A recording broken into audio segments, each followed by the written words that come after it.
Et du coup, nous avons identifié aussi les points d'incertitude dans le budget prévisionnel sur lesquels il faudra être vigilant dans les prochains mois et qui constitueront à certains égards une orientation de travail pour l'année 2021. C'est le cas pour la sécurité, notamment, dont le budget a été augmenté de plus de 100 millions d'euros dans la remise à plat du budget. C'est le cas pour des sujets comme les transports, où il y a eu aussi une très forte augmentation. Le suivi des ressources humaines également appellera une certaine attention de la part des services de la DIGOP. Au total, nous sommes aujourd'hui sur ces budgets et sur l'analyse budgétaire pour le COJO et la Solideo, en unifiant les deux budgets, à moins de 25% de financement public sur un total de 6,8 milliards, 3,9 milliards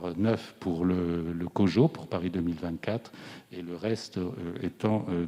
porté par la Solideo,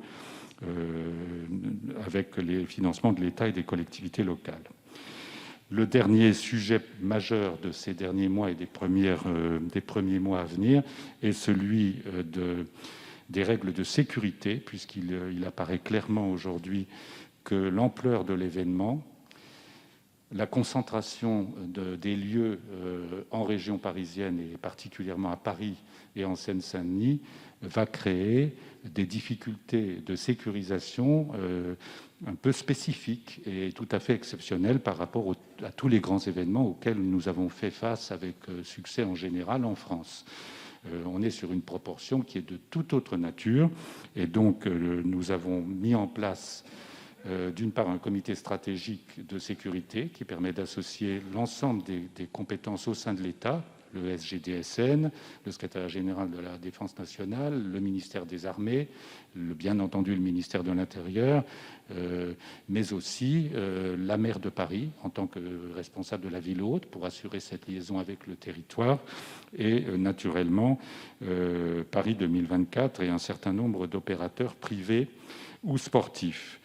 Et nous avons abouti, là aussi, c'est le résultat de ces derniers mois, à un document qui est un protocole de sécurité qui fixe les grands principes de partage des règles de responsabilité entre l'État,